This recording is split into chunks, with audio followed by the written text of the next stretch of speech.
بسم اللہ الرحمن الرحیم۔ سفر المسافر کے لحاظ سے جو مختلف رسومات ہیں یا بدعات ہیں یا اوہام پرستی ہے، توہم پرستی ہے، جس میں عام طور پہ کہا جاتا ہے فلاں شخص منحوس ہے، اگر ڈیپلی دیکھا جائے نا قرآن کے حوالہ سے، تو قرآن کہتا ہے کہ یہ مسلمانوں کی عادت نہیں ہے بلکہ یہ کافروں کی عادت ہے۔ مسلمان کسی چیز پر یہ نہیں کہتے کہ فلاں منحوس ہے یا اس کی وجہ سے مجھے بیماری آئے گی یا اس کی وجہ سے مجھے نوست آئے گی یا بدفعلی ہے۔ اللہ کا قرآن پڑھا جائے تو قرآن مجید میں سیدنا صالح علیہ السلام کا ذکر خیر ملتا ہے کہ ان کی قوم نے کہا تھا قالوا طیرنا بک وبمن معک، کہ معاذ اللہ اے صالح ہم آپ اور آپ کے مومنین سے بدفعلی نکالتے ہیں۔ اسی طرح سیدنا عیسیٰ علیہ السلام کا سورہ یاسین شریف میں ذکر ملتا ہے کہ حضرت عیسیٰ علیہ السلام نے چند حواریوں کو، صحابہ کو بھیجا انطاکیہ کی طرف تبلیغ کے لیے۔ تو جب وہ وہاں پہ تشریف لے کے گئے، انہوں نے کہا قالوا انا تطیرنا بک قالوا انا تطیرنا بکم لئن لم تنتہوا لنرجمنکم، انہوں نے کہا کہ معاذ اللہ ہم آپ سے نحوست پکڑتے ہیں، بدفعلی پکڑتے ہیں، اگر تم نہ باز آئے لنرجمنکم، ہم تمہیں سنگسار کر دیں گے، ولا یمسنکم، ہم تمہیں تکلیف پہنچائیں گے، ولا یمسنکم منا عذاب علیم، دردناک تکلیف پہنچائیں گے۔ تو یہ نحوست لینا، بدفعلی لینا، کسی شخص کو منحوس کہنا، یہ ساری کی ساری کفار کی عادات ہیں۔ اسلام کا اس کے ساتھ کوئی تعلق نہیں۔ اسلام بڑا واضح کلیئر کنسیپٹ دیتا ہے۔ اسلام کہتا ہے کہ اللہ تبارک و تعالی ہی خیر اور شر کا مالک ہے، اور اگر دوسرے پہلو سے دیکھا جائے تو انسان کے خود اعمال کی وجہ سے ہے یہ سارے فساد، نحوست آنا، پریشانی آنا، مصیبتیں آنا۔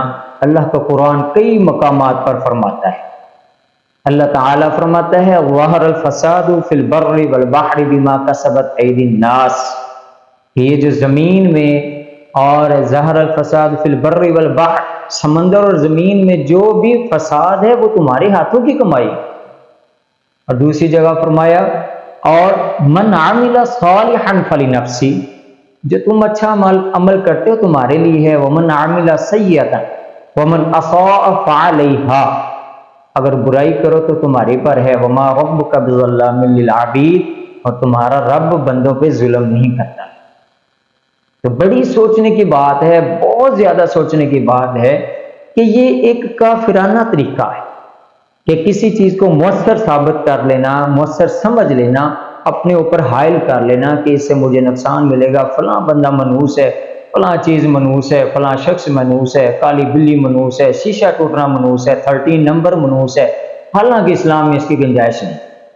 ایک بڑی ایک عرف عام میں ایک حقائق بھی ہے، وہ بادشاہ تھا، تو اس علاقے میں ایک بندہ رہتا تھا جس کی ایک آنکھ تھی، ایک آنکھ خراب تھی۔